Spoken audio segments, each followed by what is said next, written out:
Good day. I am criminology intern Wendell Takastakas, currently taking the subject character formation. From today, I will explain to you what patriotism and nationalism are, including their differences. So, patriotism. The word patriot comes from a Greek word means someone from the same country. It's also connected to a word that means fatherland, like a country being your home. So, a patriot is someone who loves their country and wants to help it. They are loyal to their nation. So this simply means feeling a good about your country and wanting to make it a better place. So basically, it's about feeling proud of your culture, history, and people.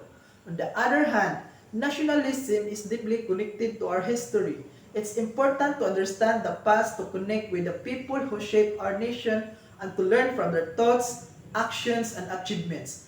However, it's also putting your country above all others, even it means being mean to other countries. You are willing to do anything just for the advantage of your own country, even it can negatively affect the other nations. So, to be honest, I initially believed that nationalism simply meant feeling proud of your own country and striving to create positive change, not just for your own nation but for the others as well. After knowing the difference between these two, I personally think the nationalism is very dangerous because there is a high tendency that this could view the other nations as threats. This concept of threat creates environment of suspicion and hostility, making communication and cooperation difficult, and ultimately pushing nations towards a path of aggression and a violation.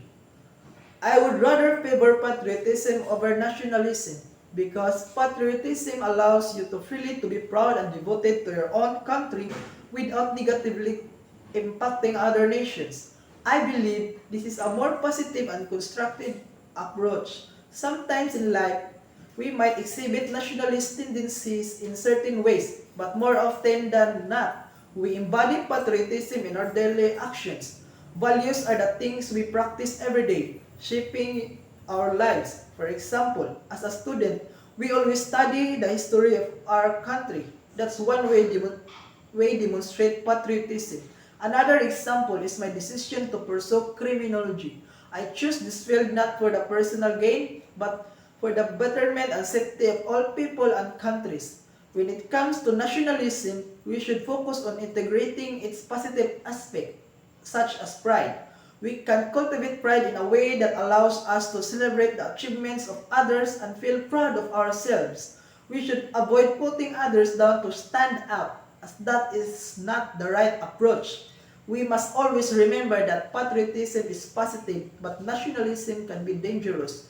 Being proud of our country is not the problem. The real problem arises when we disrespect the countries to make ourselves feel superior. That's all. Thank you.